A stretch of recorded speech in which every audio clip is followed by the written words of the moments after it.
Olá pessoal, tudo bem? Professor César falando.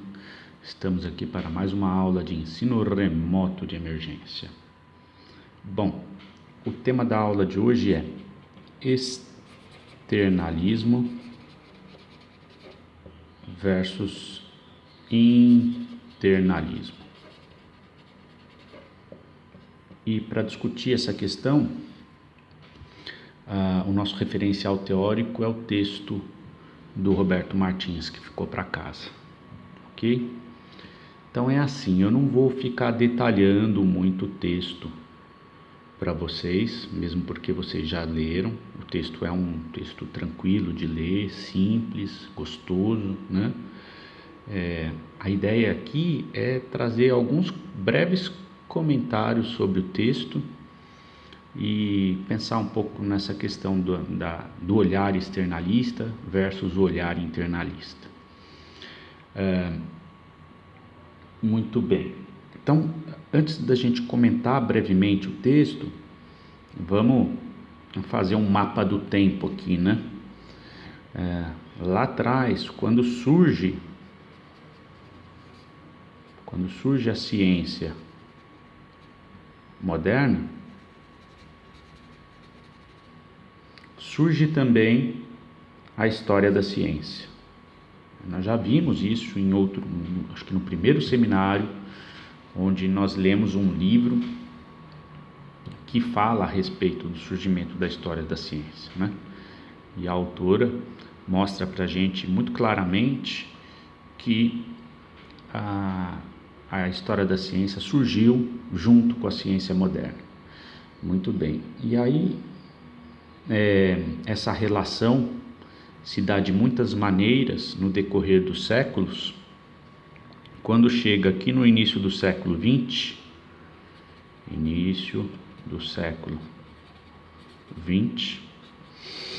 eu não vou lembrar ao certo qual que é a data, mas eu não sei se é 1914 ou 1917, esqueci agora, mas o Sarton institucionaliza a história da ciência como área. Então, aqui no início do século XX, a história da ciência efetivamente se consolida como uma área de estudo importante, que tem uma revista só para ela, uma revista de publicação, a AISES, tá? E então ela se consolida como área. E quem foi o responsável por essa consolidação foi o Sarton. Muito bem. E aí, qual que é o tipo de história da ciência que se fazia aqui no início do século XX, né? Lembrando, olha lá, vamos lembrar aquelas três esferas de análise, né? Nós temos aqui, ó, hoje, qual que é o nosso olhar atual? Qual que é o tipo de olhar que nós temos hoje para a história da ciência, né? É o olhar das três esferas, que a gente já comentou, né? Então, um bom trabalho de história da ciência sempre procura fazer uma boa análise epistemológica, sempre procura fazer uma boa análise historiográfica e sempre procura fazer uma boa análise contextual. Essa é a forma como a gente analisa hoje. É a forma como a gente faz um bom trabalho de história da ciência. Muito bem. Aqui no início do século XX, a esfera predominante de análise é a esfera epistemológica, tá? Então é essa esfera, é a esfera que trabalha a questão do debate científico, as questões conceituais da ciência, né? Então, olhando lá pro caso, o estudo de caso que nós fizemos, o debate duro lá entre o Dalton, o Gay-Lussac, o Avogadro, né? Então, esse tipo de discussão faz parte da esfera epistemológica, ok? Então, um bom trabalho de história da ciência moderno trabalha aqui, né? Trabalha aqui, onde tem a interface entre as três esferas. É isso que é legal, você ter um olhar completo, um tipo de análise completa. Você olha o debate, você olha o contexto e de que maneira o contexto contribuiu para o surgimento desse debate. Você olha para a análise historiográfica, né? Ou seja, para o que os historiadores estão produzindo, estão falando sobre o tema, para contribuir para a sua análise, enfim. Mas no início do século XX, a esfera que era predominante era a esfera de análise epistemológica. Nós não tínhamos essas duas outras esferas, ok? Muito bem. Isso, primeira década do século XX, certo? Vamos continuar no nosso mapinha histórico aqui, Quando foi no início da década de 30,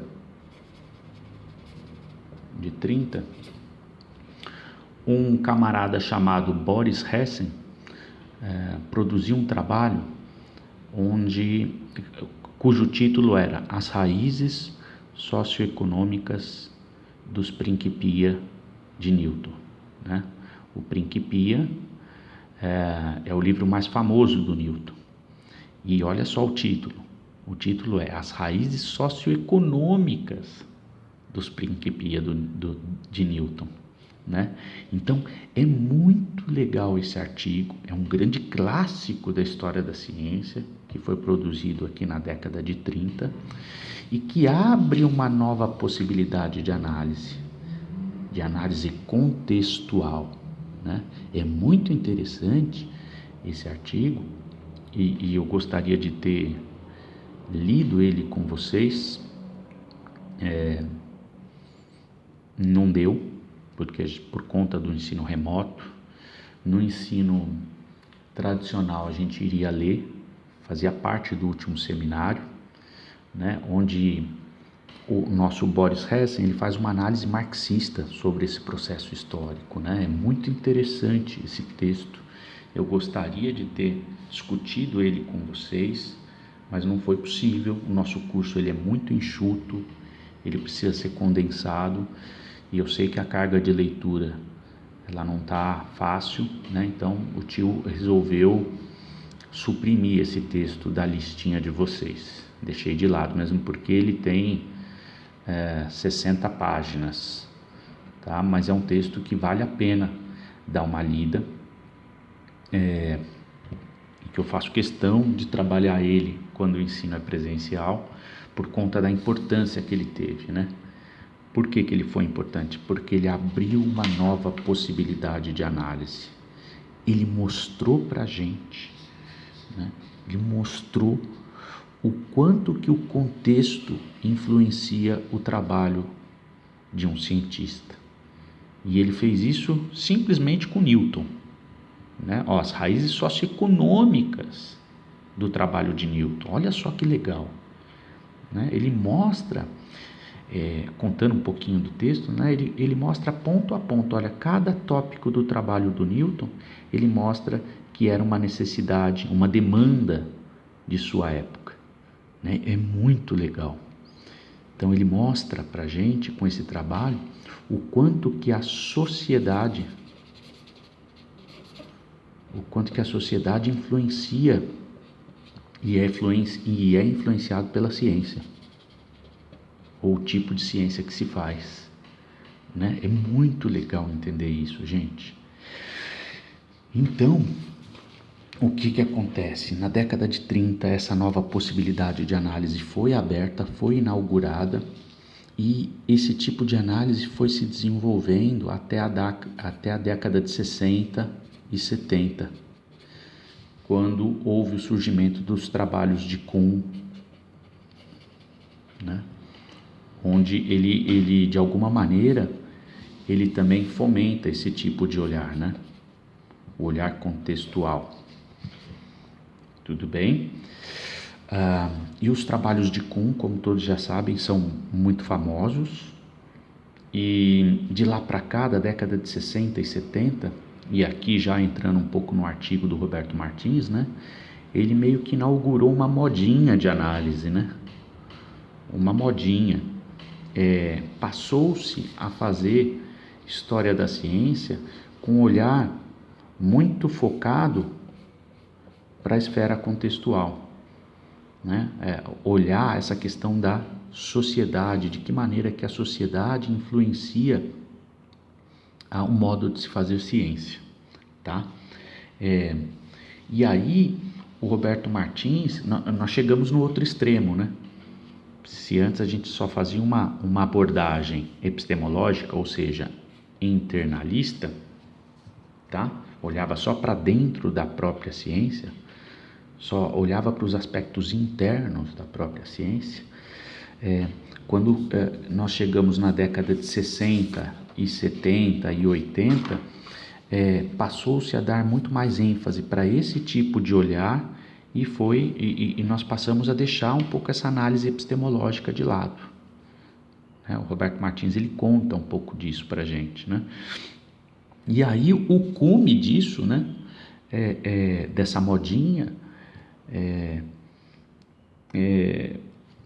ou seja, de acordo com essa nova abordagem, interpretações psicológicas são inaceitáveis, análises conceituais são tolas, a epistemologia deveria ser substituída pela análise social da prática científica e a ciência não tem nenhuma dignidade nem valor específico. É isso que o Roberto Martins aponta para a gente no texto, né? Então, quando a gente dá muita ênfase nesse tipo de olhar contextual, deixando de lado a abordagem interna da ciência, que é fundamental e super importante, você chega nesse tipo de extremo, né? Quer dizer, não importa tanto o debate científico, o que importa são as pressões, de que maneira que a ciência é influenciada pela sociedade e vice-versa.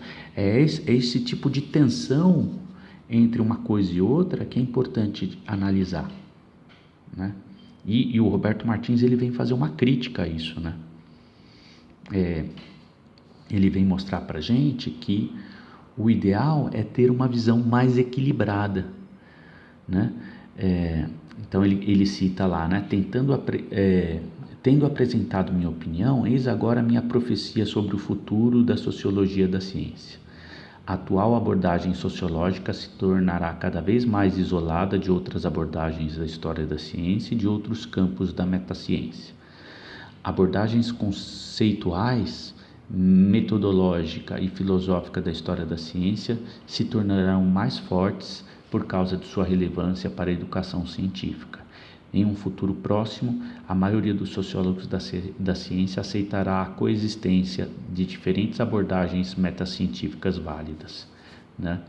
Então, o que o artigo defende, né? Ele defende uma pluralidade de olhar, né? Uma possibilidade, né? E uma liberdade espiritual, né? Uma liberdade de olhar para o passado, né? Reconhecendo que existem várias possibilidades de análise, né? Eu posso olhar para essa questão de que maneira que a sociedade influencia o modo de se fazer ciência, né? Você pega lá o estudo de caso que nós fizemos,